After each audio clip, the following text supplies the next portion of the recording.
পরিবেশ উপদেষ্টা সৈয়দা রেজওয়ানা হাসান বলেছেন, পাথর কতটুকু তুললো, লুট হলো, নিয়ে গেল, এটা আমার মন্ত্রণালয়ে দেখার কথা নয়।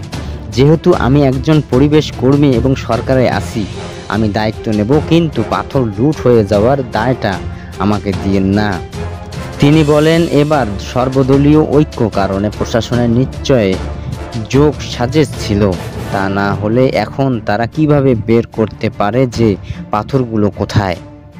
আবার নীরবতাও ছিল, তারা হয়তো অতটা ঝুঁকি নিতে পারছিল না।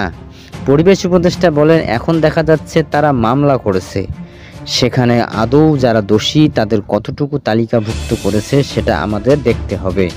উপদেষ্টা আরও বলেন, যখন আমরা 2 উপদেষ্টা সেখানে গেলাম এবং আক্রান্ত হলাম, তারপর আমরা চলে আসলাম, তারপরে কিন্তু 3 দিনব্যাপী ব্যাপক অভিযান হলো। সব পাথর ভাঙ্গার মেশিনের বিদ্যুৎ বিচ্ছিন্ন করে দেওয়া হলো, কিন্তু তারা 4-5 দিন পর সব রাজনৈতিক দল এক হয়ে চাপ প্রয়োগ করা হলো। তারা সেখানে ঘোষণা দিলেন যে পাথর তুলতে দিতে হবে। পরিবহন মালিকরা বলেন যে তারা ধর্মঘট করবেন। এই ধর্মঘট কিন্তু তাদের নতুন নয়।